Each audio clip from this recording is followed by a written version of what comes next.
Breaking news. Group 2 నియామకాలపై Telangana high court కీలక తీర్పు వెలువరించింది. గ్రూప్ 2 నియామకాలని రద్దు చేసిన సింగిల్ బెంచ్ ఉత్తర్వుల్ని హైకోర్టు డివిజన్ బెంచ్ సస్పెండ్ చేసింది. ఈ మేరకు మధ్యంతర ఉత్తర్వులు జారీ చేసింది హైకోర్టు.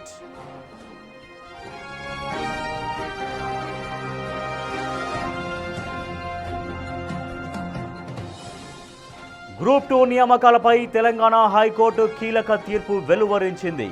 గ్రూప్ 2 నియామకాలను రద్దు చేసిన సింగిల్ బెంచ్ ఉత్తర్వుల్ని హైకోర్టు డివిజన్ బెంచ్ సస్పెండ్ చేసింది. ఈ మేరకు మధ్యంతర ఉత్తర్వులు జారీ చేసింది హైకోర్టు.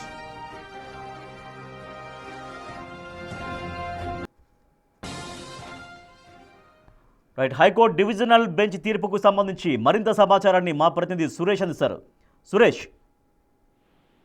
2019లో చేపట్టినటువంటి గ్రూప్ 2 నియామకాలను రద్దు చేస్తూ గతంలో జస్టిస్ నాగభూషణ్ నగేష్ భీమపాక బెంచ్ రద్దు చేయడం జరిగింది. ఆ బెంచ్ ఇచ్చినటువంటి తీర్పును సవాల్ చేస్తూ మళ్ళీ హైకోర్టు డివిజన్ బెంచ్ లో అప్పీల్ చేయడం జరిగింది. అప్పీల్ చేసినటువంటి పిటిషన్ పైన ఈ రోజు హైకోర్టులో విచారణ జరిగింది. గ్రూప్ 2 పై సింగిల్ బెంచ్ ఇచ్చినటువంటి ఉత్తర్వులను సస్పెండ్ చేస్తూ సీజే కోర్టు కొద్దిసేపటి క్రితమే ఉత్తర్వులు జారీ చేయడం జరిగింది. తదుపరి విచారణ 6 వారాల తర్వాత విచారిస్తామని చెప్పేసి కూడా వాయిదా వేయడం జరిగింది. అయితే గ్రూప్ 2 అభ్యర్థులకి ఊరట లభించిందని చెప్పొచ్చు. ఎందుకంటే ఏదైతే సింగిల్ బెంచ్ ఇచ్చినటువంటి తీర్పు అని సవాల్ చేసిన కిరణ్ కుమార్ దీనికి సంబంధించి హైకోర్టులో వాదనలు వినిపించి దీనికి సంబంధించి డివిజన్ బెంచ్ సస్పెండ్ చేయడం జరిగింది. కాబట్టి గ్రూప్ 2 అభ్యర్థులందరికీ కూడా ఊరట లభించిందనే చెప్పుకోవచ్చు. ఎందుకంటే రద్దు చేస్తూ నిర్ణయం తీసుకున్న సింగిల్ బెంచ్ కి సంబంధించి ఇప్పుడు